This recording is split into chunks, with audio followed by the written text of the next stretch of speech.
Good afternoon my dear friends. और Virat classes के YouTube class में आप सभी का स्वागत है। और जैसा कि आप लोगों के द्वारा लगातार मांग की जा रही है कि मैथ के क्लासेज और जनरल स्टडी के जो सब्जेक्ट जो होते हैं इम्पोर्टेंट, उनके टॉपिक्स के माध्यम से हम लोगों को जानकारी इस लॉकडाउन में दिया जाए। तो विराट क्लासेस का एक कोशिश है कि लगातार आप लोग को हम लोग अप टू डेट रखें वाया यूट्यूब के माध्यम से। तो सप्ताह दिन पहले हमने आपको भारतीय संविधान के कुछ हमने टॉपिक्स के बारे में ब्लैक बोर्ड पे चर्चा कर दी थी, और उसमें हमने फंडामेंटल राइट्स से हमने कुछ टॉपिक्स भी बताए थे। और उसके बाद आज फिर से मैं उसके आगे जो बचे हुए हैं उस पर आज हम लोग डिस्कस करेंगे। तो आज हमारा जो है हमने पिछले क्लास में अनुच्छेद 19 तक हमने आपको बता रखा था। और अगर आप लोगों को कहीं भी दिक्कत भी होती है तो जब आप लोग का लॉकडाउन के बाद जब क्लास स्टार्ट होगा और किसी भी टॉपिक में, किसी भी अनुच्छेद में, किसी भी अगर और किसी शब्दावली में अगर आप लोग को समझने में दिक्कत होता हो, जो मैं आपके सामने बोल रहा हूँ, हो सकता है कुछ वैसे शब्द आपके जिसके बारे में आपको अर्थ न पता चल पाए, तो उसके बारे में फिर लॉकडाउन के बाद जब आपके क्लासेस खुलेंगे तो फिर से आपके जितने भी जो डाउट होंगे वो क्लियर कर दिए जाएंगे। एक हम लोग का प्रयास है कि लॉकडाउन में आप लोग को अप टू डेट रखा जाए और आप लोग को पढ़ाई निरंतर आप लोग का पढ़ाई चलता रहे यूट्यूब के ज़रिए। तो ही हम लोग की कोशिश है, अमित की भी और हमारी भी। हमने पिछले क्लास में अनुच्छेद 19 तक हमने आपको एग्ज़ाम पॉइंट ऑफ व्यू से कि परीक्षा में कौन कौन से टॉपिक काफ़ी इम्पोर्टेंट है और कैसे कैसे पूछे जाते हैं वो हमने सब कुछ आपको बता रखा था।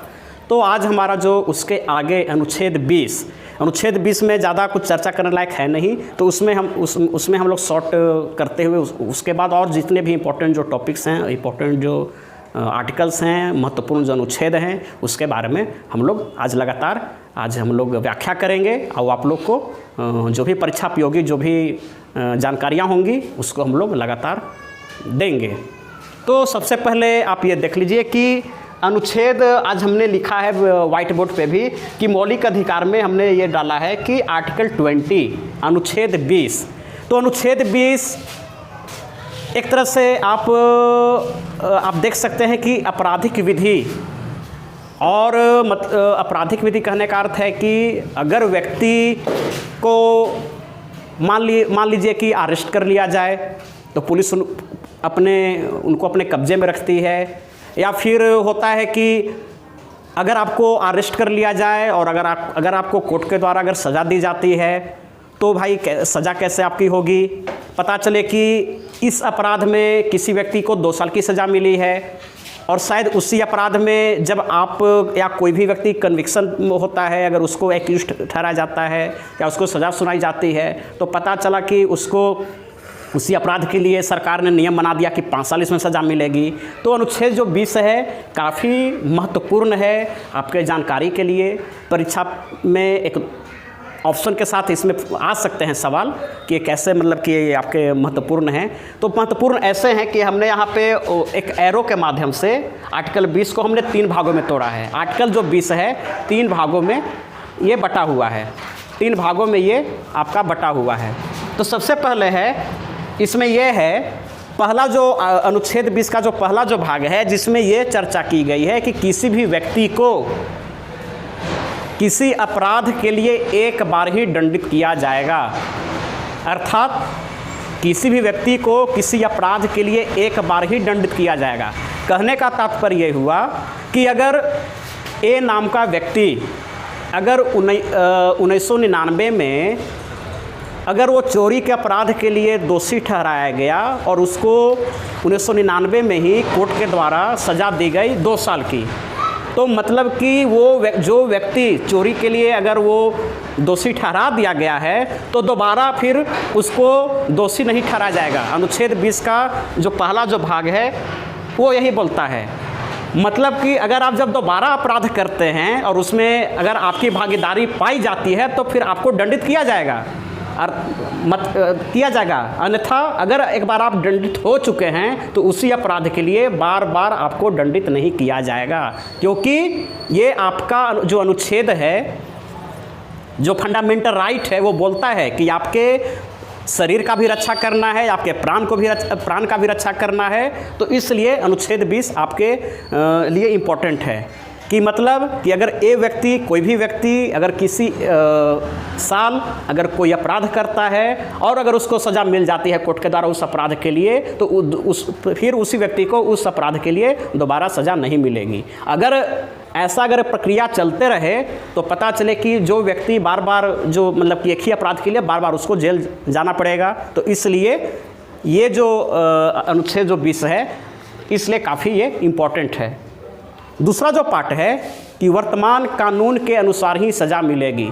यहाँ पे वर्तमान कानून कहने का तात्पर्य ये हुआ कि अगर 2015 में चोरी के अपराध के लिए सज़ा थी 3 साल, लेकिन भारत सरकार ने फिर से आईपीसी में, भारतीय दंड संहिता में चोरी के अपराध को उन्होंने उसको संशोधन करके उन्होंने कर दिया 5 साल। तो कहने का तात्पर्य ये हुआ कि जो व्यक्ति 2015 में अगर 3 साल था, 2018 में अगर 5 साल हो गया, अगर आप 2018 में अगर वो अपराध करते हैं जिसमें सज़ा है 5 साल, तो आपको वर्तमान कानून जो बोलता है जितनी सज़ा का प्रावधान करता है तो उस सज़ा के अनुसार आपको दंडित किया जाएगा। आप ये नहीं कह सकते हैं कि सर 2015 में तो 2 साल की आप प्रावधान था तो हमको आप 2 साल की सज़ा दीजिए। तो आपको जज साहब कहेंगे कि नहीं, आप पढ़िए नियम, 2018 में भारत सरकार ने इसी अपराध के लिए सज़ा की मात्रा को बढ़ा दिया है, 5 साल कर दिया है, तो आपको 5 साल के लिए आज उससे कम के लिए आपको दंडित किया जाएगा। अर्थात कहना यह है कि सरकार ने उस अपराध के लिए वर्तमान में जो दंड का जो प्रावधान किया है उसके अनुसार आपको दंडित किया जाएगा। और इसी को बोलते हैं डबल जीओपार्डी। मतलब कि आपको कहने का अर्थ हुआ कि जो अपराध है उसी के अनुसार जो अपराध का जो दंड होगा उसी के अनुसार आपको दंडित किया जाएगा। और तीसरा जो है कि किसी भी व्यक्ति को अपने साक्ष्य के लिए बाध्य नहीं किया जाएगा। मतलब कहने का तात्पर्य ये हुआ 20 का जो तीसरा जो भाग बोलता है कि अगर व्यक्ति पुलिस के गिरफ्त में आता है और पुलिस उसको ये नहीं कहेगी कि आप अपने ही अगेंस्ट में, आप अपने ही के लिए आप ये हमारे सामने घोषणा करो कि मैंने ही ये अपराध किया है। आपको ऐसा पुलिस नहीं कर सकती है। मतलब कि आपको अपने साक्ष्य के लिए, आपको साक्ष्य देने के लिए बाध्य नहीं किया जाएगा। मतलब कि आपको पुलिस या कोई भी व्यक्ति आपके ऊपर दबाव नहीं बनाएगा कि आप ही ये गछिए। जनरली एक देहाती भाषा में हम लोग बोलते हैं कि तुम ही गछ लो कि तुमने ही ये अपराध किया है। तो ये जो चीज़ें होंगी ये इस चीज़ से आपको छूट मिलेगी। तो अनुच्छेद 20 में यही 3 महत्वपूर्ण बात है जो हमने आपके सामने बताया। अब जो है अनुच्छेद 21 भारतीय संविधान का काफ़ी ये महत्वपूर्ण अनुच्छेद है और इसी पे ही पूरा आपका भारतीय संविधान आपका टिका हुआ है। अगर ये न रहे तो शायद आपके संविधान का एक तरह से आप संविधान के बारे में एक सोचना भी एक बहुत बड़ी ये फिर भूल हो जाएगी। इसलिए अनुच्छेद जो 21 है उसको बोला जाता है backbone of the Indian constitution. मतलब कि भारतीय संविधान की रीढ़ की हड्डी। अर्थात अगर अनुच्छेद 21 न रहे तो शायद हम लोग को भारतीय संविधान के बारे में सोचना है फिर एक बहुत बड़ी भूल होगी। तो अनुच्छेद 21 काफ़ी आपके लिए इम्पोर्टेंट है और इसमें बहुत सारे अधिकार दिए हुए हैं। अनुच्छेद 21 में इतने सारे अधिकार हैं कि शायद अनुच्छेद 21 न होता तो शायद आज हम यहाँ पे बोल रहे हैं तो आप सुन नहीं पाते, आप कहीं और हैं तो आप हमें देख नहीं पाते। तो कहीं ना कहीं अनुच्छेद 21 काफ़ी आपके लिए इम्पोर्टेंट है। तो उस पर भी हम लोग चर्चा कर रहे हैं एक डायग्राम के माध्यम से, एक डाटा के माध्यम से आप देख सकते हैं। हाँ,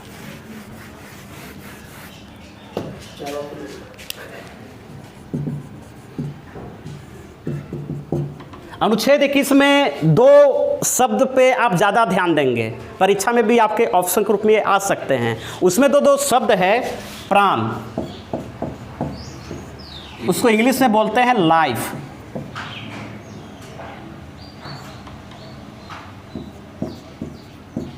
और दूसरा जो शब्द है दैहिक स्वतंत्रता, इसको इंग्लिश में बोलते हैं पर्सनल लिबर्टी। ये शब्द पे आपको ज़्यादा ध्यान देना है। अर्थात कहने का हुआ कि किसी भी व्यक्ति को उसके लाइफ, किसी भी व्यक्ति को उसके प्राण और दैहिक स्वतंत्रता से अलग नहीं किया जाएगा। हमने यहाँ पे व्यक्ति वर्ड यूज किया, नागरिक हमने ये शब्द यहाँ पे नहीं बोला है। एग्जाम में आता है कि अनुच्छेद 21 में व्यक्ति शब्द का यूज हुआ है कि नागरिक। ध्यान से इसको समझने की कोशिश करनी है। तो यहाँ पे हमने बोला है व्यक्ति, तो व्यक्ति में क्या होंगे, नागरिक और गैर नागरिक दोनों। ध्यान से इसको समझना है कि जो हमने जो व्यक्ति जो वर्ड यूज किया कि नो पर्सन शैल, यहाँ पे पर्सन यूज किया गया है ना कि सिटीजन। तो सिटीजन अगर होता तो केवल भारत के व्यक्ति के लिए लागू होता फंडामेंटल राइट अनुच्छेद 21, लेकिन यहाँ पे अनुच्छेद 21 में व्यक्ति शब्द की चर्चा की गई है। तो व्यक्ति में आपके नागरिक और गैर नागरिक मतलब कि विदेश के व्यक्ति को भी अनुच्छेद 21 का लाभ मिलेगा। भारतीय संविधान में कुछ वैसे जो अनुच्छेद हैं जो गैर नागरिक और नागरिकों दोनों के लिए हैं, और बाकी जो कुछ जो भाग हैं वो केवल यहाँ के नागरिकों के लिए हैं। तो हमने सबसे पहले क्या बोला कि अनुच्छेद 21 में दो शब्द हैं, प्राण और दैहिक स्वतंत्रता, इंग्लिश में लाइफ एंड पर्सनल लिबर्टी। और दूसरा जो वर्ड यूज हुआ है पर्सन। पर्सन में हम लोग किसको किसको बांटेंगे, सिटीजन जो भारत के हो गए और नॉन सिटीजन जो विदेश के हैं। मतलब कि अनुच्छेद 21 जो है या भारत के नागरिकों को भी प्राप्त होगा और विदेशी नागरिकों भी प्राप्त होगा। बताया यह गया है कि किसी भी व्यक्ति को उसके प्राण और दैहिक स्वतंत्रता से अलग नहीं किया जाएगा। दैहिक स्वतंत्रता मतलब क्या, दैहिक स्वतंत्रता मतलब पर्सनल लिबर्टी की। अगर अभी कोरोना में सरकार ने गाइडलाइंस जारी की है, आप सुने होंगे कि मिनिस्ट्री ऑफ होम अफेयर ने लगातार वो नियम बना रहे हैं कि सेकेंड लॉकडाउन में, थर्ड लॉकडाउन में लोगों को घर से बाहर नहीं निकलना है। तो सरकार कभी कभी कर क्या सकती है कि आपके पर्सनल लिबर्टी पे वो कुछ समय के लिए रोक लगा सकती है। नियम भी है कि देश की एकता, अखंडता, सामाजिक सुरक्षा को ध्यान में देखते हुए लोक स्वास्थ्य, पब्लिक हेल्थ, तो यही है। आप पूछ सकते हैं कि आखिर सरकार रोक क्यों लगा रही है। तो नियम में बताया हुआ है कि सरकार इन ग्राउंड पे, इन आधारों पे फंडामेंटल राइट को कुछ समय के लिए रोक सकती है। वो कौन से ग्राउंड हो गए कि अगर देश की एकता की बात हो गई, अखंडता की बात हो गई, पब्लिक हेल्थ, लोक स्वास्थ्य। तो ये जो अभी बीमारी जो फैली हुई है इससे आप क्या जोड़ेंगे, लोक स्वास्थ्य, लोगों के स्वास्थ्य के बारे में। अगर एक व्यक्ति संक्रमित हो गया है तो उसको हम वहीं पे उसको रोक देंगे ताकि और लोगों को दिक्कत ना हो।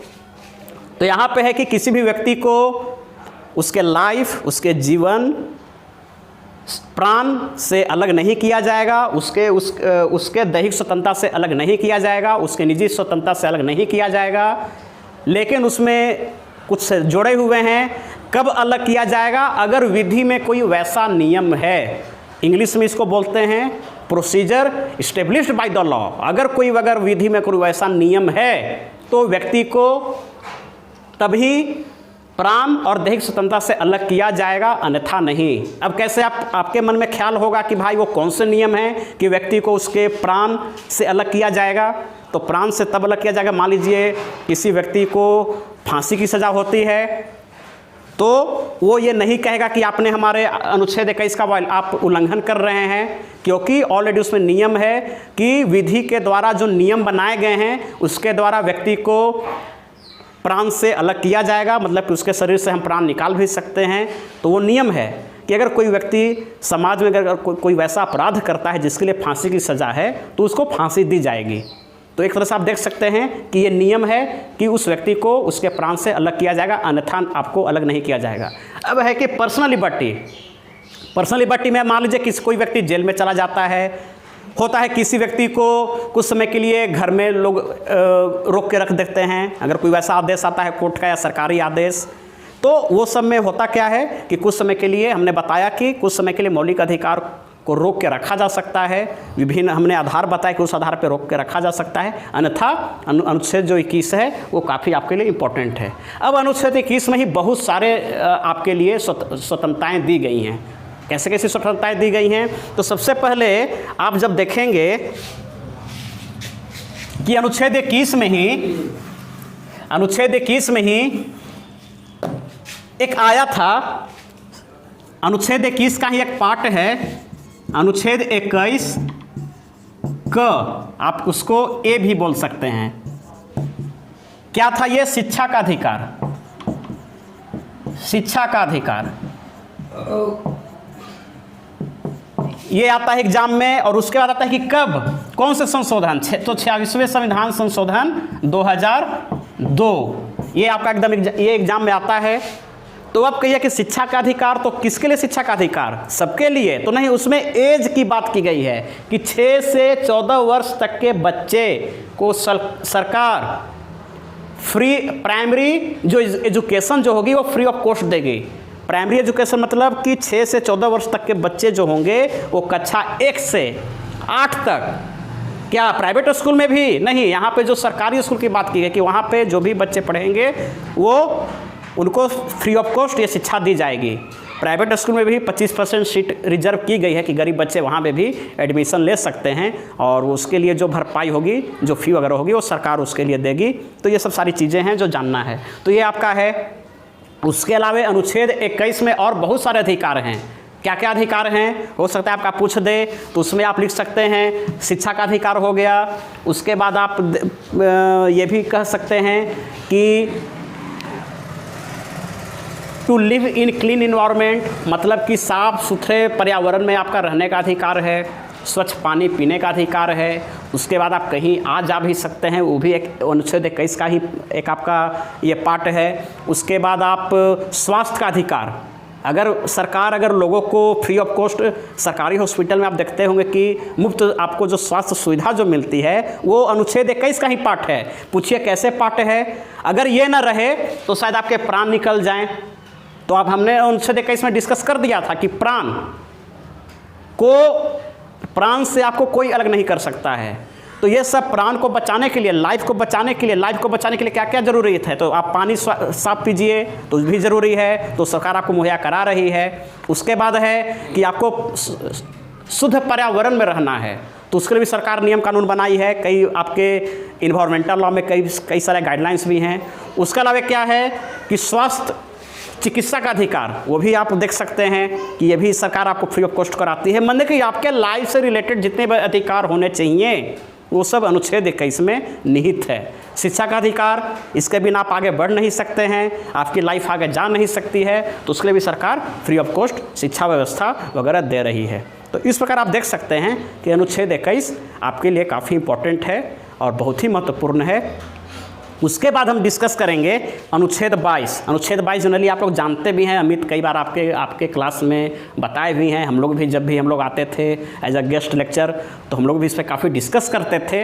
लेकिन हम लोग एक नियम के अनुसार और एक कंटिन्यूसली हम लोग बता रहे हैं अनुच्छेद वाइज, तो आर्टिकल वाइज, तो उसमें अनुच्छेद 22 से भी हम लोग छोटे रूप में हम लोग उसको चर्चा करेंगे।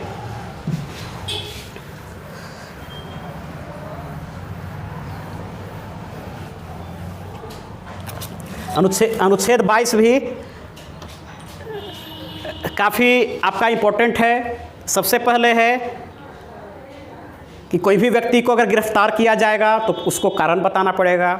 दूसरा, इसमें जो नियम बताया गया है कि अगर पुलिस अगर आपको अरेस्ट करती है तो नियरेस्ट जो मजिस्ट्रेट होंगे, जो मजिस्ट्रेट के यहाँ जो पेशी होती है वो कराएगी पुलिस। अब जानिए कि इसमें पेशी के दौरान होता क्या है। तो आपके अधिकार दिए गए हैं कि अगर पुलिस आपको पिटती है, अगर थाने में रखकर आपको पिटती है, बताती है और काफ़ी आप पे ऊपर दबाव बनाती है, तो आप मजिस्ट्रेट के सामने ये सब आप बता सकते हैं कि साहब इन्होंने हमारे ऊपर काफ़ी शारीरिक प्रताड़ना हमारे ऊपर उन्होंने किया है, हमको काफ़ी पीटा गया है। तो उसमें मजिस्ट्रेट क्या करेगा कि आपकी शरीर की जांच कराएगा, वाकई में इनको कितना चोट लगा है, नहीं लगा है। ये सब नियम है, ये सब अनुच्छेद 22 के पार्ट हैं। आपका ये राइट है, जानना है कि ये सब भी गिरफ्तार के बाद ये सब नियम हैं। उसके बाद क्या है कि आप कानूनी सहायता के लिए आप वकील नियुक्त कर सकते हैं। अगर आपके पास वकील रखने के पैसे नहीं हैं तो सरकार आपको फिर प्रोवाइड कराएगी, तो आप उसके ज़रिए भी आपकी सुनवाई होगी और इसका आपको पैसा नहीं देना है। ये है आपका अनुच्छेद 23 भी ज़्यादा इम्पोर्टेंट एग्ज़ाम पर्पस से नहीं है, बस केवल आप ये पढ़ सकते हैं कि इसमें यह है जनरली बताया गया है कि बाल श्रम वगैरह के बारे में अनुच्छेद 23 में चर्चा की गई है। अनुच्छेद 24 में बताया गया है कि आपको 6 से 14 वर्ष तक के बच्चों से आपको कोई काम नहीं कराना है। अगर आप ऐसा कराते हैं तो आप चाइल्ड लेबर के आप फिर दोषी माने जाएंगे। तो ये सब कुल मिला के आपका इम्पोर्टेंट है। अब इसके बाद हम चर्चा करेंगे अनुच्छेद 32। 25 से 28 आपका केवल जानना है, जो आप दूसरे किताब से जब पढ़ेंगे तो उससे ज़्यादा आपके सवाल बनते नहीं हैं।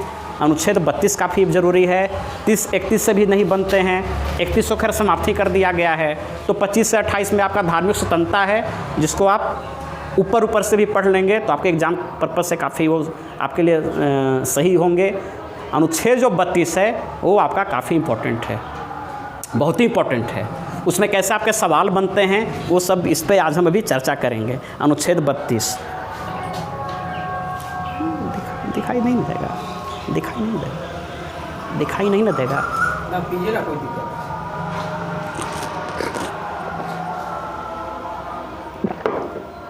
अनुच्छेद 32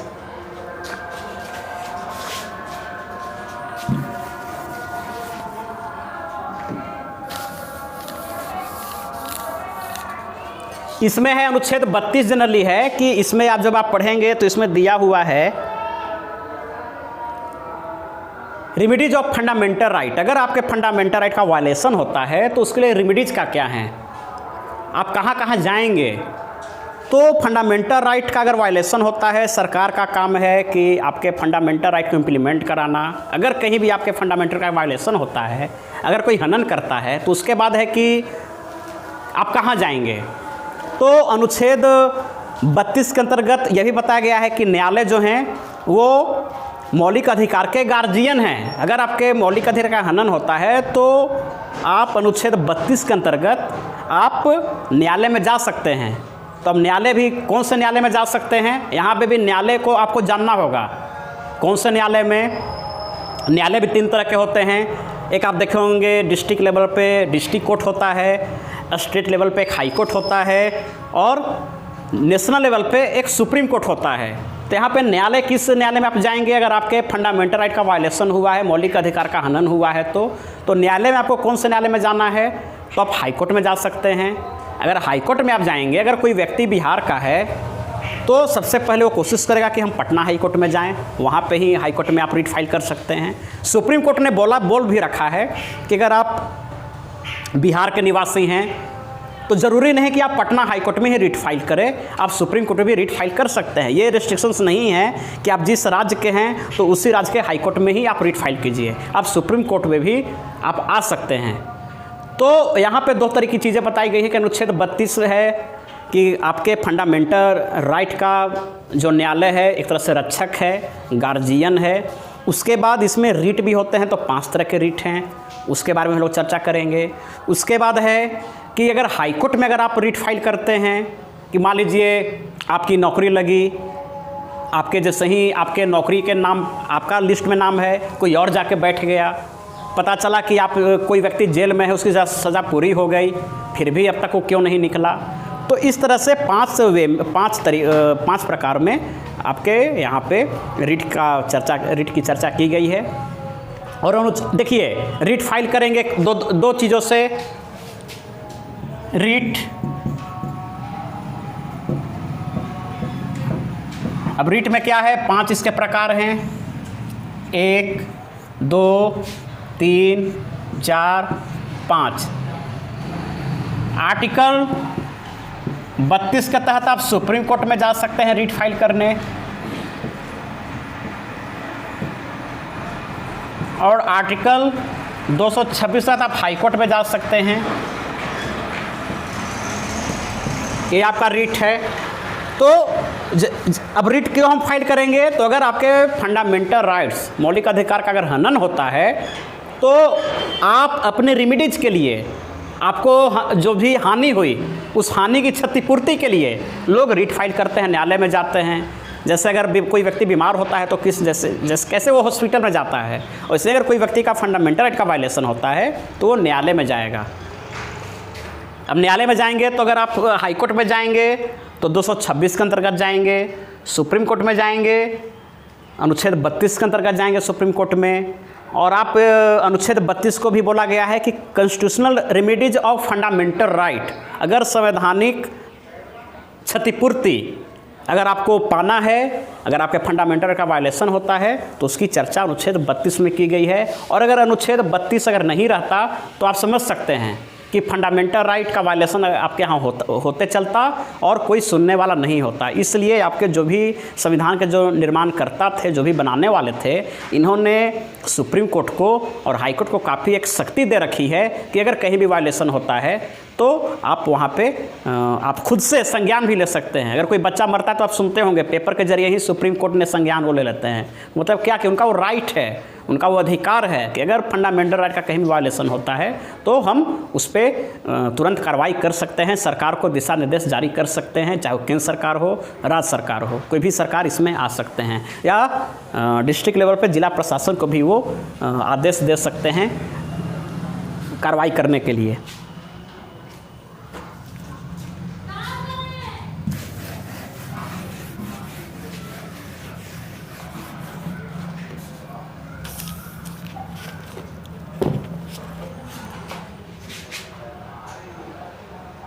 सबसे पहले हम जितने भी रीट हैं उसका हम नाम लिख दे रहे हैं, फिर उसके बाद बारी बारी से हम रीट के बारे में हम चर्चा करेंगे।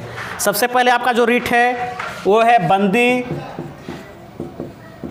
प्रत्यक्षीकरण,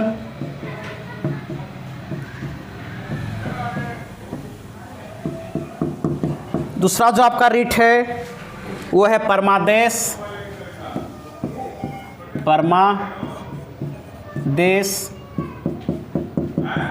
तीसरा जो आपका रीट है वो है प्रतिषेध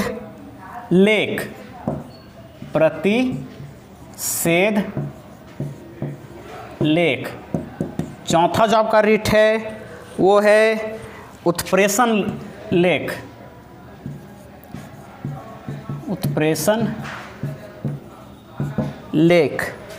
और पांचवा जो है वो है अधिकार परीक्षा।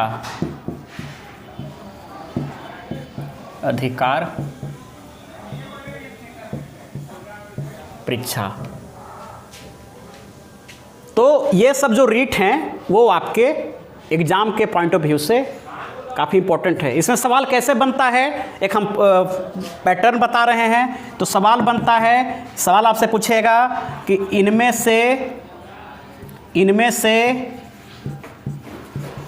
से कौन सुमेलित नहीं है, इनमें से कौन सुमेलित नहीं है। कैसे आपका रहेगा, दिया रहेगा पहला जो ऑप्शन है वो दिया रहेगा बंदी प्रत्यक्षीकरण,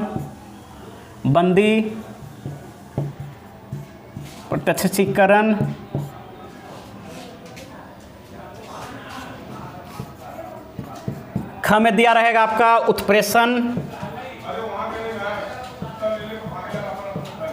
उत्प्रेषण लेख, ग में दिया रहेगा अधिकार परीक्षा, और घ में दिया रहेगा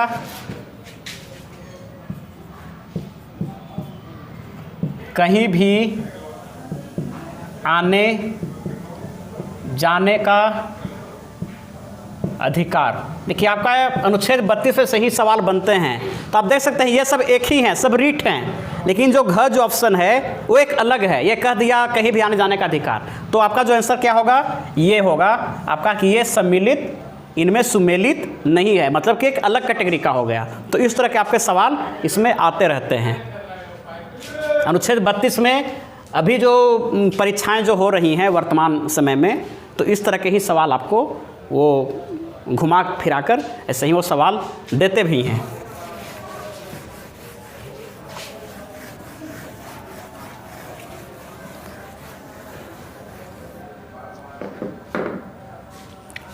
बंदी प्रत्यक्षीकरण ये क्या है? बंदी मतलब कि कोई व्यक्ति बंदिश में होगा और प्रत्यक्षीकरण मतलब कि प्रत्यक्ष रूप से आप उसको लाइए। मतलब कि अगर कोई व्यक्ति को अवैध रूप से गिरफ्तार कर लिया गया है, ध्यान से सुनिएगा, अगर कोई व्यक्ति को अवैध रूप से, यहाँ पे हमने व्यक्ति की सब मैं चर्चा कर रहा हूँ, नागरिक की नहीं, व्यक्ति में नागरिक और गैर नागरिक दोनों होंगे। क्या बोल रहा है बंदी प्रत्यक्षीकरण में? अगर कोई व्यक्ति को अवैध तरीके से अरेस्ट कर लिया गया है, उसको बंदी बना लिया गया है, या अगर किसी व्यक्ति की सज़ा पूरी हो गई है लेकिन उसके बाद भी उसको जेल से रिहा नहीं किया गया है, अगर ये कंडीशन, दो शर्तें अगर फुलफिल होती हैं, सही पाई जाती हैं, तो आप रिट किस माध्यम से करेंगे? आप रिट करेंगे बंदी प्रत्यक्षीकरण। आपके जो वकील जो होंगे आपसे पूछेंगे कि आप बताइए आपके साथ क्या क्या हुआ है, तो आप बताएंगे कि साहब हमें अवैध तरीके से बंदी बना के पुलिस रखी हुई है, या फिर आप ये बता सकते हैं कि हमारे कोई रिलेटिव थे, उनकी सज़ा पूरी हो गई, उनकी सज़ा जनवरी 2020 में ही पूरी हो गई, लेकिन अब तक जेल प्रशासन ने उनको नहीं छोड़ा है। तो वकील साहब दिमाग लगाएंगे, अच्छा, ये जो रिट हम जो फाइल करेंगे वो करेंगे हैबियस कार्पस के अंतर्गत, क्योंकि जब न्यायालय में जब रिट फाइल होता है तो उसमें एक पॉइंट लिखा जाता है कि आप जो रिट फाइल कर रहे हैं वो किस रूप में फाइल कर रहे हैं, उसका नाम देना होता है, ताकि जो भी न्यायाधीश होते हैं उनको वो आसानी से समझ पाएँ कि आप किस चीज़ के लिए आप रिट फाइल कर रहे हैं। तो बंदी प्रत्यक्षीकरण में दो चीज़ें हैं कि अवैध तरीके से अगर किसी को गिरफ्तार कर लिया गया है तो उसके लिए आप रिट फाइल कर सकते हैं। जैसे यहाँ आपको पता चलता है कि पुलिस किसी व्यक्ति को 3 दिनों से रखी हुई है, जबकि नियम बोलता है कि 24 घंटे के अंदर ही मजिस्ट्रेट के यहाँ पेश करना है, लेकिन उसके बाद भी अगर उसको रखा गया है तो उसके लिए आप रिट फाइल कर सकते हैं कोर्ट में। और दूसरा क्या है कि अगर कोई व्यक्ति की सज़ा पूरी हो गई, तो उसके लिए भी आप रिट फाइल कर सकते हैं कि उस व्यक्ति की सज़ा पूरी हो गई है, अतः आप उसको वहाँ से निकलवाइए। तो न्यायालय तुरंत जो कंसर्न जो अथॉरिटी होंगे, उसके लिए जो अथॉरिटी होगी, जो उसके जो अधिकारी होंगे, वो उसको तुरंत नोटिस करेगी कि इस नाम से ऐसा ऐसा आया है, आप तुरंत उस व्यक्ति को हमारे समक्ष पेश कीजिए। तब फिर क्या होगा, जो वो अथॉरिटी होंगे, जो वो अधिकारी होंगे, तुरंत जिस व्यक्ति का नाम से रिट फाइल हुआ है, जिसके लिए रिट फाइल हुआ है, उसको तुरंत वहाँ पे पेश किया जाता है और न्यायालय तुरंत उनको फिर जैसा उसको उचित लगे वो आदेश देती है। तो रिट के माध्यम से, हैबियस कार्पस के माध्यम से, बंदी प्रत्यक्षीकरण के माध्यम से दो शर्तें अगर पूरी होती हैं। पहला शर्त क्या है कि किसी भी व्यक्ति को अवैध तरीके से बंदी बना लिया गया है तो उसके लिए आप रिट फाइल कर सकते हैं। दूसरा जो शर्त है कि अगर कोई व्यक्ति को अगर उसकी सज़ा पूरी हो गई है, उसके बाद भी उसको रिहा नहीं किया गया है, तो उसके लिए भी आप रिट फाइल कर सकते हैं। तो ये दोनों अगर शर्त अगर आपके फुलफिल हो जाते हैं तो आप हैबियस कार्पस के अंतर्गत आप रिट फाइल कर सकते हैं। दूसरा जो हमने लिखा था परमादेश। परमादेश का अगर आप संधि विच्छेद करेंगे तो उसमें आप तोड़ेंगे उसको तो परम जोर आदेश। इसमें आपको ये लग रहा है कि कहीं ना कहीं कोई किसी को आदेश दे रहा है या कहीं ना कहीं किसी के लिए आदेश निर्गत किया जा रहा है। तो परमादेश में क्या होता है? तो परमादेश के लिए जो नियम है कि इसमें ये है कि कोई भी पदाधिकारी अगर वो लोक कर्तव्य, अगर वो पब्लिक पोस्ट पे है, पब्लिक पोस्ट सरकारी अगर वो पद पे है, तो उसके लिए न्यायालय उसके कर्तव्य के पालन के लिए वो उसको आदेश दे सकता है। परमादेश में आपका यही बताया गया है और परीक्षा में भी ऐसे ही घुमा फिरा के आते हैं कि आदेश दिए गए किस रिट के अनुसार आदेश दिया जाता है, तो आपको बताना होगा। ऑप्शन में दिया रहेगा परमादेश, तो आपको उस पर टिक आउट करना होगा। उसके बाद हमने जो बताया था प्रतिषेध लेख, उसमें क्या है कि ये इसमें इस रिट के माध्यम से सर्वोच्च न्यायालय निम्न न्यायालयों को वो आदेश देते हैं कि आप इस चीज़ में कार्रवाई कीजिए या इस चीज़ में कार्रवाई न करें। मतलब कि ये इनके क्षेत्राधिकार पर ये एक तरह से नियंत्रण करने का काम करते हैं। तो ये आपका हो गया। उसके बाद है उत्प्रेषण रिट।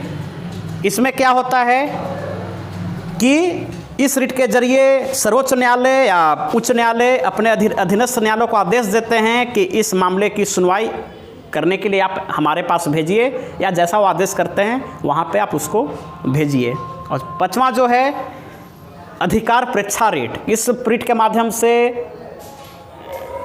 के माध्यम से न्यायालय ये पूछती है कि आप किस अधिकार से इस पद पे बने हुए हैं, वो कारण आप स्पष्ट कीजिए। मतलब कि अगर होता कहीं है, कभी कभी न्यायालय में कई ऐसे मामले जाते हैं कि नौकरी एक ही होती है और भी उस गद्दी पोस्ट पे बैठा हुआ है, तो लगता है कि भाई ये तो भाई फंडामेंटल राइट का वायलेशन है। तो इस रीट के जरिए ही अगर कोई व्यक्ति अगर किसी भी व्यक्ति को न्यायालय ये आदेश दे सकती है या उससे वो स्पष्टीकरण पूछ सकती है कि आप किस अधिकार से इस पद पे बने हुए हैं, तो उसके लिए जो रीट इशू होगी वो होती है अधिकार परीक्षा लेख के माध्यम से। तो आज हमारा जो प्रयास रहा कि जितने भी रीट जो हों उसको अपने स्तर से सरल तरीके से समझाने का। अगर आप लोगों को कहीं भी दिक्कत होता है तो आप फिर बताएंगे, और इस YouTube के माध्यम से हम लोग का प्रयास है कि आप लोग को समय समय पे अंतराल पे आप लोग को जितने भी इम्पोर्टेंट जो टॉपिक्स हैं, सोशल स्टडीज़ के, कॉन्स्टिट्यूशन के, हिस्ट्री के, ज्योग्राफी के, मैथ के, विराट क्लासेज आपको हमेशा अवेलेबल कराने की कोशिश में है। और इस लॉकडाउन में आप लोग को ये फील ना हो कि हम लोग क्लास नहीं कर रहे हैं। यूट्यूब के माध्यम से लगातार आपके विराट क्लासेज आप लोग को पढ़ाने का काम कर रहे हैं। और एक आप लोग से नम्र निवेदन है कि चौथे लॉकडाउन का आप लोग अच्छे तरीके से पालन कीजिए, घर में रहिए, सुरक्षित रहिए। धन्यवाद।